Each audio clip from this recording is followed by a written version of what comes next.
When we use a differential equation to describe a physical situation, we call it modeling.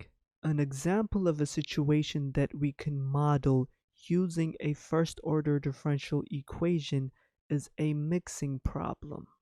Let's say we have a tank with some liquid in it, and in this liquid there is some substance that has dissolved in it. And there's also some more liquid entering this tank. And the liquid that's entering the tank may or may not have some more of this substance, while some liquid is also exiting this tank.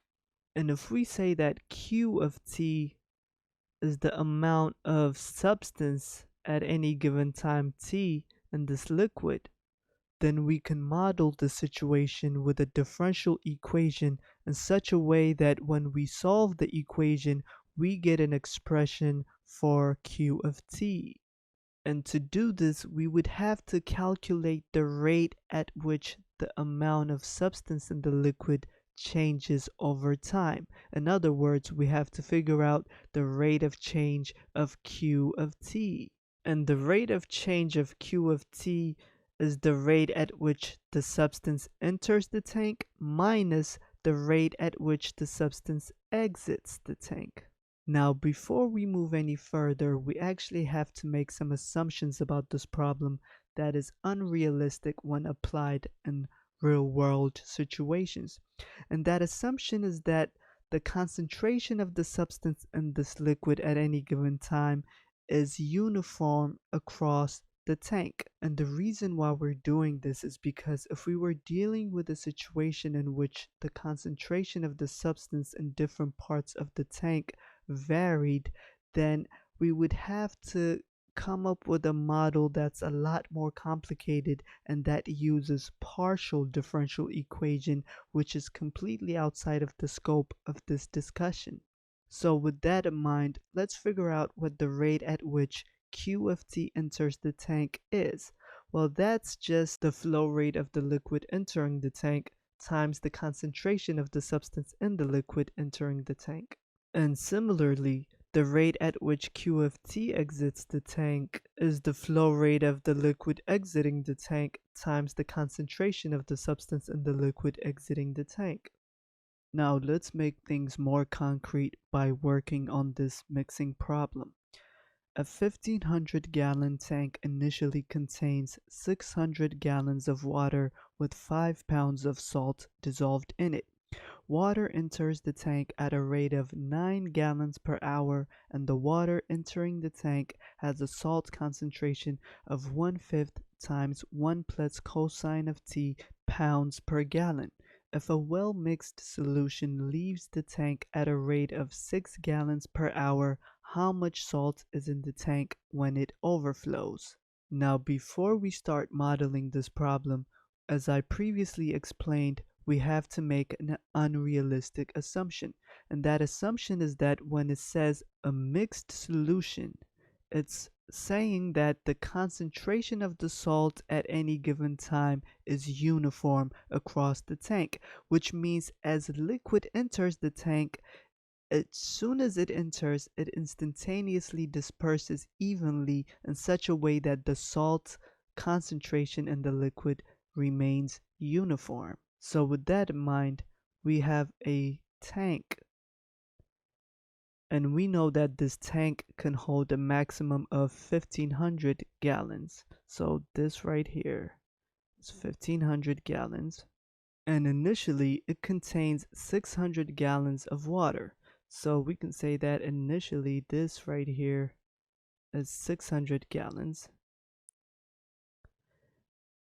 And initially there is 5 pounds of salt dissolved in the water. So if we say that Q of T is the amount of salt in the water at any given time T, then that means Q of 0 is 5 pounds. And we also know that water is entering the tank, and we know that it's entering at the rate of 9 gallons per hour.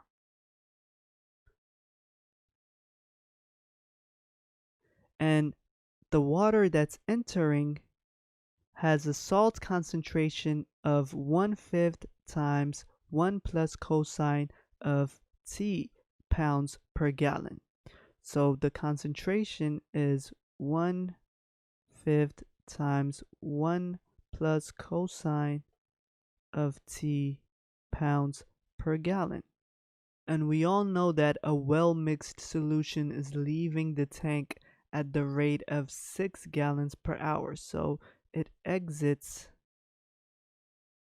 at the rate of 6 gallons per hour. So to set up the equation for this problem, we have to figure out the rate of change of the amount of salt in the water. In other words, the rate of change of Q of t with respect to t. And that, of course, is the rate at which Q of t enters the tank minus the rate at which Q of t exits the tank. And the rate at which Q of t enters the tank is the flow rate of the liquid entering the tank times the concentration of substance in the liquid entering the tank. And we have that information. We said that the flow rate was 9 gallons per hour, and the concentration of the salt entering the tank is 1/5 times 1 plus cosine of t pounds per gallon. And the rate at which Q of t exits the tank is the flow rate of liquid exiting the tank times the concentration of the substance in the liquid exiting the tank. Now we already have the flow rate of the liquid exiting the tank. And when it comes to the concentration of the substance in the liquid exiting the tank, remember that the liquid exiting the tank is a mixed solution. And we made the unrealistic assumption that that means the concentration of the salt at any given time in the tank is uniform across the tank. So that means the concentration of the salt in the liquid exiting the tank is the same as the concentration everywhere else in the tank. And the concentration of the salt in the water at any given time is the amount of salt in the tank at any time t over the volume of water in the tank at any time t. And of course, the amount of salt at any time t is Q of t. And the volume of water in the tank at any time t is the initial volume, which was 600 gallons, plus the amount of water entering minus the amount of water exiting. And because we know t is time in hours, and we know that 9 gallons enters the tank every hour and 6 gallons exits the tank every hour, then we know that the volume increases by 9 minus 6t, which is 3t. So now that we have all of the information we need to model the situation, we can go ahead and set up our initial value problem. And the rate of change of Q of t is the same thing as the derivative of Q with respect to t. And that is equal to the rate at which Q of t enters the tank minus the rate at which it exits the tank. And the rate at which Q of t enters the tank is the flow rate of the liquid entering the tank, which in this case is 9, times the concentration of the salt in the water, which was 1/5 times 1 plus cosine of t pounds per gallon, minus the rate at which Q of t exits the tank is the same thing as the flow rate of the liquid entering the tank, which in this case is 6 gallons per hour, times the concentration of the salt in the water exiting the tank, which in this case is Q of t over 600 plus 3t. And we can actually simplify that a bit further. So it would be the derivative of Q with respect to t is equal to 9/5 times 1 plus cosine of t minus 2q of t over 200 plus t. And the initial condition is q of 0 is equal to 5. And that's because at the initial point, the water had 5 pounds of salt dissolved in it. So in other words, when time was 0, the amount of salt in the water was 5 pounds. And this actually is a linear first order differential equation. So now that we have our differential equation, we can solve for q of t, and that will give us an expression for the amount of salt in the tank at any time t.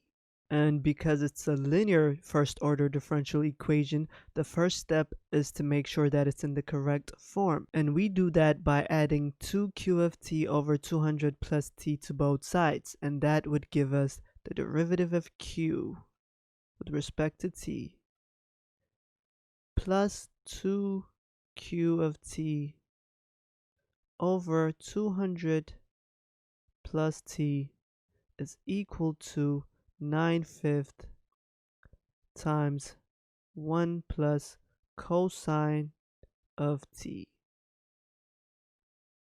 And the integrating factor will be e raised to the integral of 2 over 200 plus t dt, which is actually e raised to 2 times the natural log of 200 plus t, which simplifies to 200 plus t squared.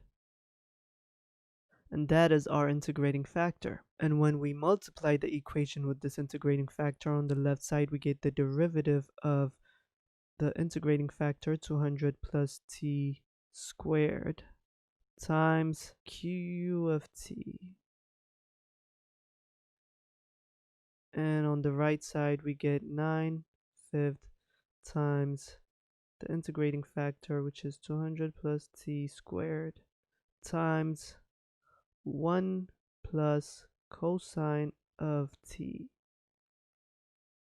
And so now you can integrate both sides with respect to t.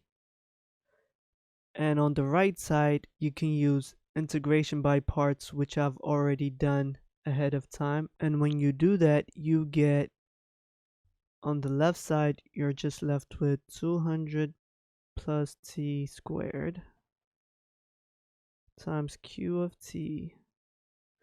And on the right side, you have 9/5 times 1/3 times 200 plus t cubed plus 200 plus t squared times sine of t plus 2 times 200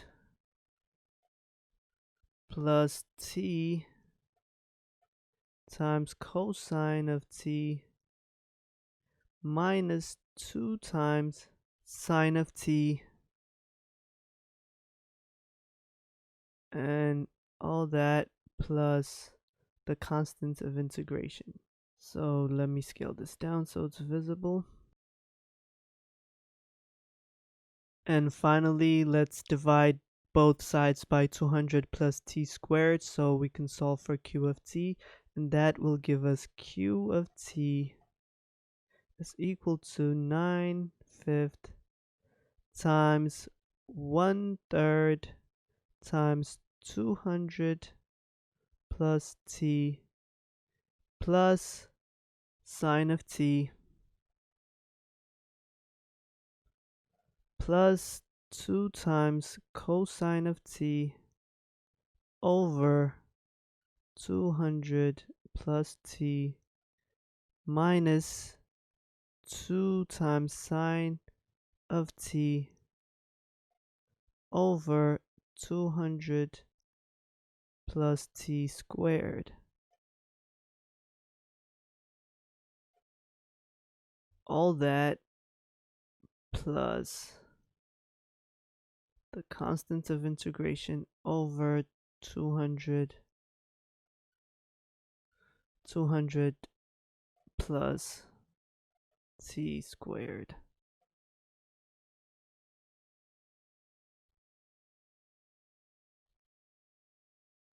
And this is the general solution for the equation. So now that we have our general solution, we can apply our initial condition to solve for the unknown constant. And remember that our initial condition was q of 0 is equal to 5 because of the initial amount of salt in the water.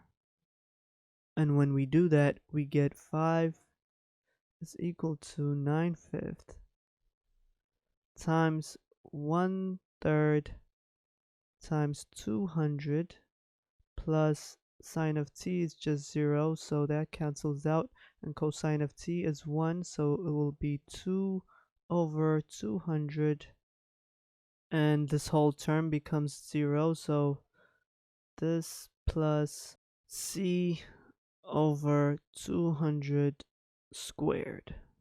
And when you evaluate this term, it actually becomes 120.018 plus c over 200 squared.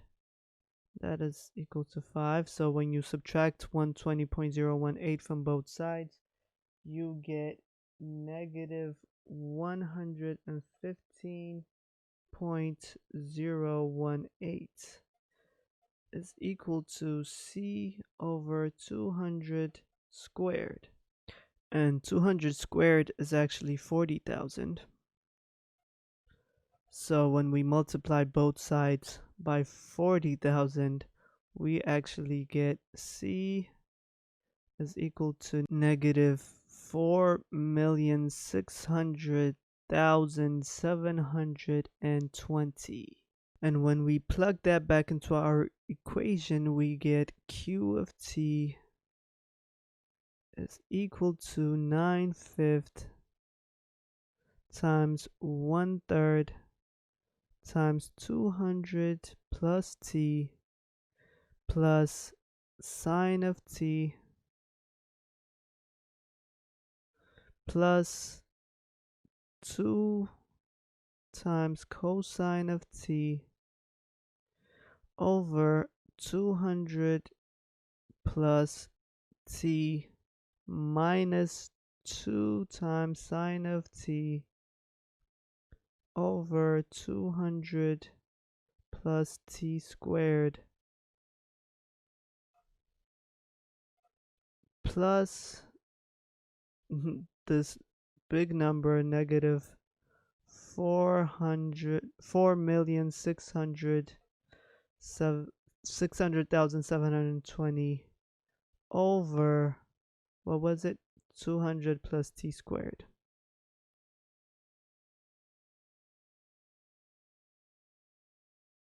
So now we've solved the equation and we've gotten q of t, which is the amount of salt at any time t in the tank. But what the question was asking us is how much salt is in the tank when the tank overflows. And to figure that out, we must first figure out at what time t the tank overflows. And we know that the tank holds a maximum of 1,500 gallons. And we know that the volume of the water in the tank at any time t was 600 plus 3t. And we figured that out earlier when we were trying to figure out the concentration of the salt at any time t. So if we set this equal to 1,500 and solve for t, then that will give us the time at which the tank overflows. And so when we subtract 600 from both sides, we get 3t is equal to 900. And when we divide by 3, we get t is equal to 300. So the time at which the tank overflows is at 300 hours. And so now to figure out how much salt is in the tank when the tank overflows, we can plug in 300 into the function q of t, and that will tell us how much salt is in the tank at that time. And you can use your calculator to figure out what q of 300 is, which is actually roughly 279.797 pounds. And this is the amount of salt in the tank when the tank overflows.